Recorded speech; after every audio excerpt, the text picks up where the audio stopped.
Okay, so, ayun nga, I posted an Instagram story last night.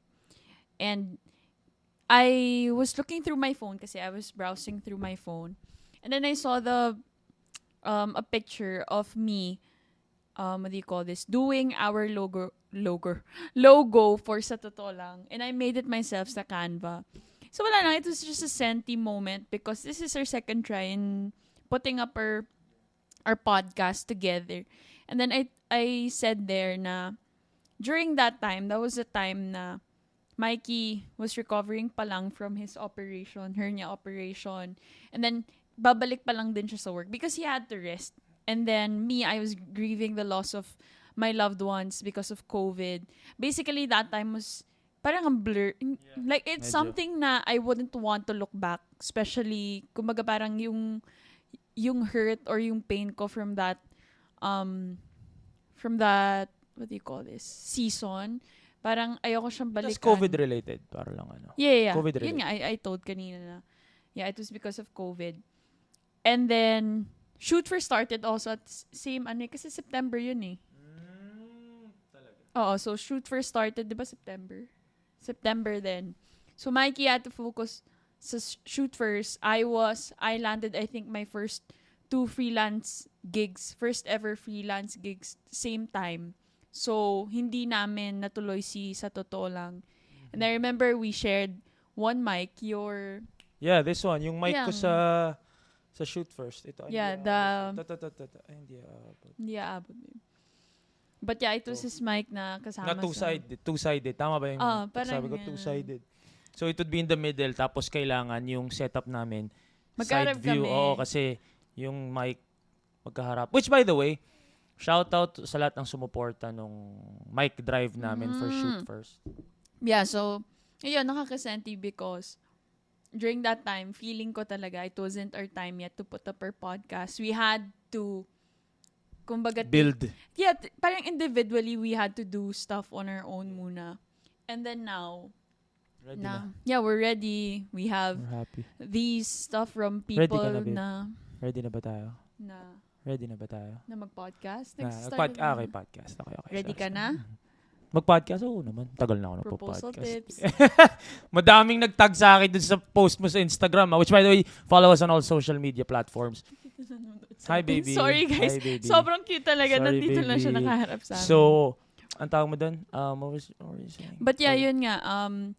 I am also very grateful, not just to you guys. Syempre, lalo sa inyo, me and Mikey, but also ako kay Mikey because I wouldn't be like embracing this public speaking, whatever this is, if You it know what's wasn't for funny? him. Was because when I met you, Ay. and then you started to be out there a little bit. With you kasi, with Sige kasi, nung na-meet ko siya, she was very on social media. Parang tinatago niya yung, parang kikay siya sa social media, guys. Parang inaano niya, she was super worried about her image na kailangan super wholesome, super, ano tawag mo doon? Demure. Tama ba? Demure?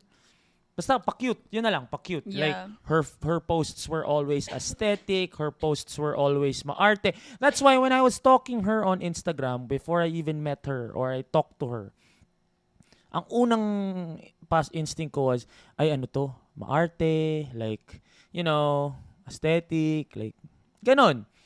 So, nung nakilala ko na siya, then I saw her side na medyo makulit, na magulo din. I was like, bakit hindi mo, yan yung hindi portray sa social media. So, she had this other thinking, perception of social media na you have to act a certain way. You have to portray a certain image. Tama, di ba? On social media na medyo... And ano kasi yun, babe? Okay, go ahead. You Yeah. first. So, when I met her and then I got to know, I saw her real personality behind social media, behind the camera. Doon ko nakikita na makulit, madaldal, ganyan. So, people would tell me when she was started to, put herself out there, her real self, her friends na nakilala ko na lang that have known her for a while would tell me na parang buti na lalabas na ni CK yung ganyan niya. So I think the year that you're talking about from starting and getting failing the first time we put out a podcast was number one, I needed to learn to podcast.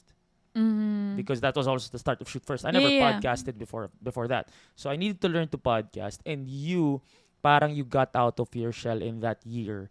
And then when she started doing IG lives, when she No, but started that's hosting, ano eh. pero dun ko sinabi na parang, babe, parang ready na tayo. Kasi the I first think podcast so. that we were doing, when we were doing, parang ano ko pa eh, nahiya ka pa eh. Tapos nung nakikita ko nung nag-IG live siya, mas masipag pa nga siya sa akin mag-IG live eh. Yeah. Kaya niya magsalita ng 2 oras tuloy-tuloy, guys. I was like, okay, ready na tayo. So, I think that was the preparation we needed. I think so. And at the same time kasi, with what you said na, during that was, ano ata yun eh. To. Kasi sumasabit yung iniinom ko eh. Kunin mo naman yung cheese natin. Cheese. Okay, so, This may or may not wait, be... kasi ang pangit na itsura Okay niya. lang yan. This So may or awesome. may not be, ano. Okay, so, yung sinasabi ni Mikey, that was 2019. That was a time na nag-rise pa lang yung influencers, quote-unquote influencers. So, syempre me also, ano ko nun, very, Hindi mo pa naintindihan yung world. Which I also didn't understand the world, to be honest with you. aesthetic kasi noon. Yeah. And then, Photos kasi syempre, noon. oo, pictures Wala pang noon, walang videos. reels, walang, it was your typical, you get the PR package.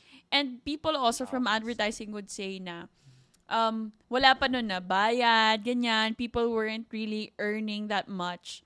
So, yun. And then, I was always, ano naman talaga, kumbaga, madaldal naman talaga ako. It's just that, Walang It's- avenue.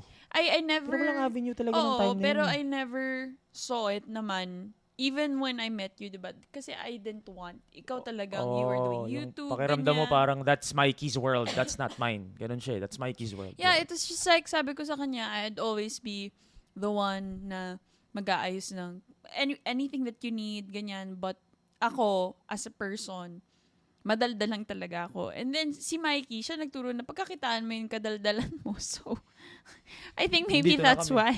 Napapraning ako na bakit parang color pink siya. I don't know. Hindi siya red. Pero gumagano naman. So, I Yeah. guess that's working. Anyway. So, by the way, naayos ko yung audio ko kasi sabi nga, napansin daw ng mga Yeah, tao. and even dun. my mom texted right Napansin now. daw Sabi na niya, ayusin ang yung hina audio. ng audio ni Mikey. Okay, so ngayon inayos ko siya. Hopefully, it's better now. Inakyat ko ng konti. Actually, conscious ako sa boses ko, kaya ako hininaan yung akin. Nilakasan ko yung sa kanya. Because I know I speak loud. No, So, I but think then, masyado ko atang binaba. you speak loud, but then your mic kasi was far from Okay, your- okay. So anyway, so yun. So now that we're, at a point na medyo mas, again, sometimes your idea is not bad if it fails. Sometimes it's just not the right time. Yeah. So if you fail, the first time you try it out, don't think na hindi para sa'yo yun. Yeah. Baka hindi pa time. Yeah. And now kasi it feels like, So natural like now. for me, it feels as if, kumbaga, kasi lagi, kasi akong tao eh, di ba babe, na parang I would always look back from the past. Oh, As maano in, kaya? Ano lagi- tama? Sentimental. Oo, Sentimental na talagang kay. lahat yan, naaalala ko, believe me, lahat yan. Lahat talaga. It was always like that. So, kumbaga now, comparing this from yung sa totoo lang, now it Layo feels na. like, kasi noon parang Napangatay naiinis yung pa ako. camera nun eh. Noon, naiinis pa ako kay Mikey kasi sabi ko sa kanya, ayoko talaga kasi Oh! sabi ko, paano ko i-enter? Paano ako magsasalita? Di siya marunong mag-intro, mag-extro. I remember may episode ata doon na I made you intro, galit na galit ka pa na parang, I don't know how. Yeah, and then at the same time, I told him na it doesn't make sense to me to be talking sa parang live, love, whatever Feeling na mo wala podcast. ka pa Because, experience. But it's funny because you've always been a big fan of vloggers, what do you call this? Podcasters, Yeah. like Skypod again. Mas nakikinig ka pa nga ng podcast even before I started listening to podcasts. So, yeah, that's why. yun.